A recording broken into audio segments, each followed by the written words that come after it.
Hello, YouTube. Today we're going to be talking about The Best Man, the final chapters. I had watched the whole series all the way through last night, and I just had to get on here and talk about it because I had no one else to talk about it with, so why not talk about it to YouTube? So I'm not going to be going over every little plot line and every little character. I'm just going to go character by character, the main people. You know what I'm saying? Okay. So first, I'm going to talk about Shelby. Now, Shelby in the previous Best Man movies, she was just not it. She was either annoying or nobody cared about her, or she was just being a bitch. But this series really gave her new light. She was actually likable and she was actually funny. She had me cracking up the first episode. She was so funny. So I'm glad that her and Q ended up together because after the last movie, I thought they already ended up together, but I didn't know that he tried to marry some other woman. A woman that obviously wasn't right for him because she was changing everything about him. If you really love someone, you don't need to change everything about that person. But that's really all I gotta say about her. Nothing really crazy happened. Once she got with Q, that was really the end of it. I guess a crazy thing is that she had his kid and didn't tell him, which was what? I don't I don't know. But I also thought that it was good of her trying to take care of her husband when he got the heart attack. But that's really all I gotta say about Shelby. That's it. So next, we're going to move on to Lance.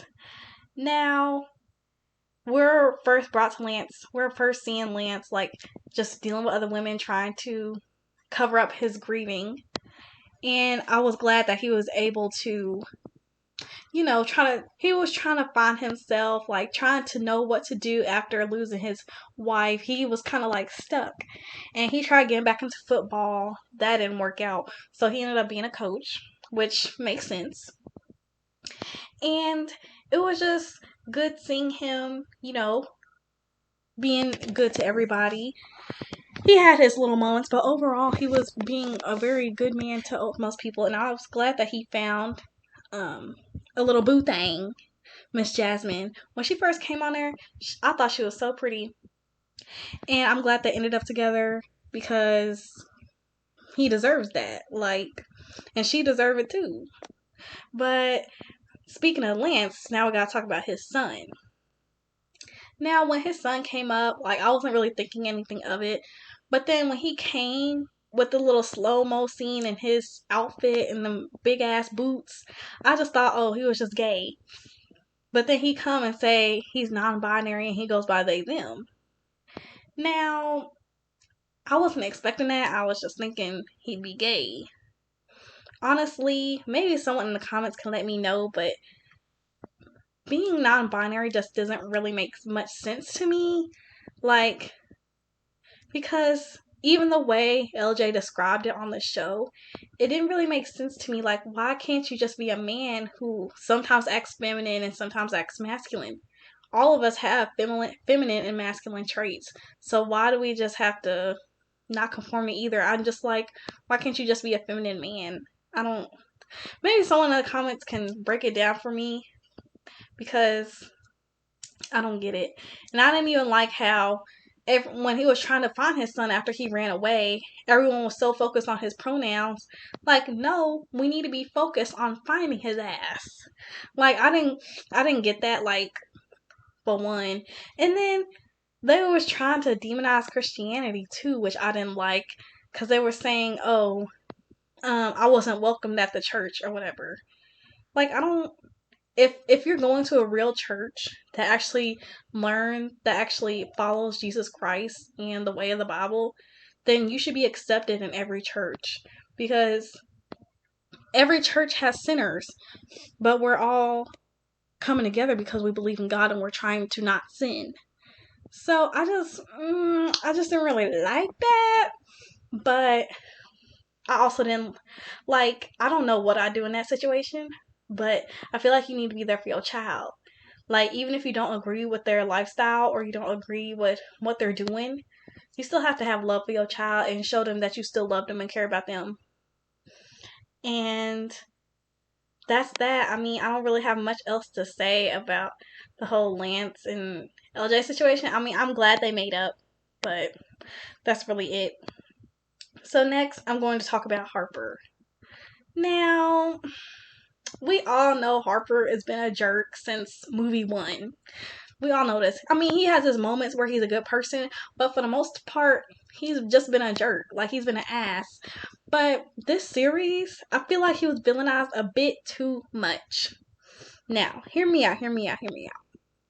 Yes, he wasn't a good husband because he did not ever cater to Robin's needs. He was so focused on his work and getting the movie together, getting the book together, whatever. Which I understand that. But in the same breath, we see this at the little couples counseling thing. She never told him how she felt. And like you can't expect someone to know how you're feeling.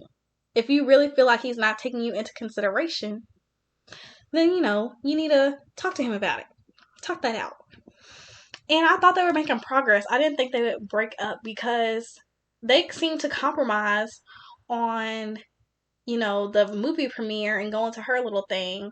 So I thought their relationship was in a good place. And then next thing I know, he's over here smacking lips with Jordan and she's asking for a divorce. I'm like, oh, okay, we just jumped a few chapters, I guess. But I can't really be mad that they got a divorce because they never should have been together anyway. Like, he never really liked her that much. Like, he liked her enough, obviously, to be with her for all these years, but not as much as she liked him, which makes sense. But yeah, I just feel like he was a bit too villainized in the story because even changing gears to Robin, right? She was never like my favorite character. Like, I'm just gonna be honest with you. But I agreed with her in the fact that he wasn't really a good of a husband to her. But she kind of knew that. Like, she knew that she wasn't his first choice. Jordan was, but she just went along with it anyway. So I can't feel completely bad for her because you knew that. You knew that man didn't want you like that. So anyway, on to Robin. This girl, she want to be nice, right? She want to help out the community. I get it. But how you going to be like, I want to help out the community. I want to stay in Harlem, but I'm move all the way to Ghana. Nah, hold up. I'm getting a little ahead of myself. But before I even talk about Ghana, I was on Harper's side when it came to bringing that little girl to that protest. I mean, most of us know that protests can get nasty very quickly. And even if you are being peaceful at a protest, police will not care. Some police will come and fuck up the whole protest anyway. So, and the daughter was just so young. It's not right to bring her to something like that. And the fact that Robin got mad at him for saying that, like, he's right though. He's right. Like, why does a little kid, I don't even know how old she is. But if she was an older child, then okay. But she's literally a little girl. She could have easily got hurt. And she's probably traumatized from seeing you locked up. But it's like Robin didn't even acknowledge that. And that's the thing about this show that I didn't like, is that sometimes they just threw in storylines, but they didn't really flesh them out well, which I'll get into later. But moving on from that, I didn't mind that Robin divorced him. You know what I'm saying? I didn't see it coming, but I understand it. The fact is, how is she going to, after when they're in that meeting, settling the divorce, how's she gonna just randomly say, hey, me and my kid are moving to Ghana? Like, what the fuck? Like, any dad would be upset at that. Any parent, if the dad moved the kid to Ghana and she was stuck here, she'd be upset by that too. That's not right. I don't care what anybody say. I'll never agree with that. And then she gonna holler back to him, oh, the door is always open. You act like Ghana is like an hour drive down the street. No, Ghana is a whole different continent. Like, please be so fucking for real. You act like it's easy to go to Ghana every week or something. Like, he's barely gonna see his kid. And I didn't like how when he filed for joint custody or primary custody, whatever, like, she was mad at him. She was like, how you gonna do this behind my back? Just like how you gonna try to take his kid to Ghana behind his back? Like, shut the hell up. And I didn't like how everybody was against him. Like, yes, I know I know Harper's an ass sometimes, but how was nobody on his side when she's taking his kid all the way to Ghana? Like, be so fucking for real. Please. Like, it's just not right. It's not right. And I don't like it. And that made me dislike Robin a lot. Like, when she was doing that. And then she gonna get mad at him because he don't want his child all the way to Ghana. But no, you want to stay in Harlem and help people out here. Then why do you need to move all the way to Ghana? And then she gonna talk about her reason to move there is because she won't get discriminated against. Girl, bye. Like, I'm sorry. It's just a bit too much for me. Like, I didn't like that at all. Like, yeah, at the end they had him and his daughter come together, but it's just like, I don't like that at all. And then I know some people were making excuses, was like, oh, well, he'd be working anyway, he barely see her. He was only working when he had a movie to do.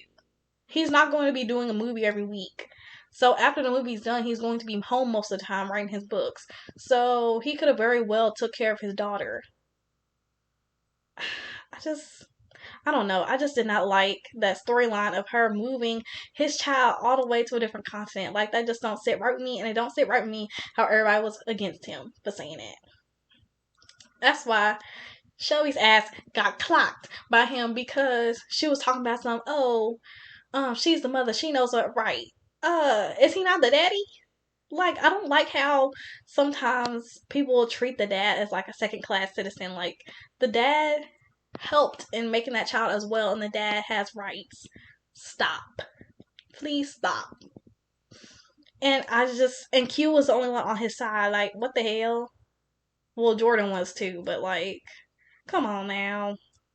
Anyway, moving on from them, I'll talk about Jordan now. I don't know. I don't really have much to say. I like Jordan, and I like that she was able to break free from the shackles of her job, because, man, she's been working day and night and day her whole entire life. And it's like, eventually at this point you need a break. You know what I'm saying? But the thing about Jordan is just, I didn't like how it ended for her. Like, she had no baby, but she wanted a baby. And she's not even with Harper either. So it's like, she's just there. Like, why? I mean, I get why she said no to Harper, but like, it literally said 2 years later, and they're still not together. Like, come on.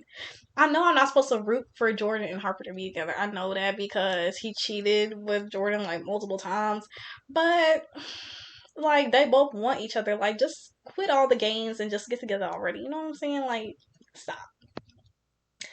So that's that. Next, I'll talk about Q.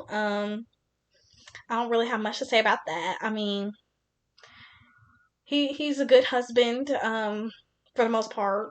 I'm glad he's with Shelby. I just didn't like his interaction with his daughter. Like, he literally found out that his daughter was his, right? And their relationship is so not it. Like, literally, she just sees him as money. She literally sees her dad as money. Like, why can't they have, like, a loving father-daughter relationship? Like, I just didn't get that at all. I guess on to Candace now. I feel like they didn't utilize Candace enough in this show anyway, because her whole storyline was just natural medicine, quote unquote. I mean, here's what I'm talking about with storylines that aren't fleshed out. Like, I had a feeling that that guy who was helping her with her paper was like a predator, right? And it was just weird how, like, he gonna grab her titty or something, and she's like, what the fuck? And we didn't see a scene of that professor getting beat up. Like, they literally have a whole storyline of merch, in the boxing ring, doing a do, and he didn't beat her professor up. Like, what? Oh my gosh. So, I didn't really like that, because it's just like, after he sexually assaulted her, it was just kind of the end of it. I mean, she wrote a little paper about it and then had him read it, and then that was it. Like, okay. I guess on the merge, I mean, it's cool. I mean, he's cool. I just didn't like how he was coming at Harper for, like, wanting to see his child. Like, I'll never get that. But I just don't really have much to say. Really, I just wanted to make this video to rant about Robin because she was getting on my motherfucking nerves. Like, at first, Robin was cool. Like, she wasn't my favorite character, but she was cool. You know what I'm saying? And then she gonna move his child to Ghana like that ain't his kid. I just didn't like that. And I didn't like how he gave in. Like, he just gave in. I'm like, the fuck? I'm sorry. If it was my kid, there's no way you moving all the way down to fucking Ghana. Hell nah. And then it was gonna be like, oh, why don't you go with them? You act like moving to Ghana is like moving down the block. Like, please be so fucking for real. But yeah, that was the Best Man final chapters. I thought it was good. I wouldn't mind a season 2. Um, but yeah. So let me know your thoughts on the show, your thoughts on the Best Man series in general, and each of the characters. Sorry I didn't talk about like every storyline. It's just I honestly either forgot or just don't care enough to talk about it. Bye.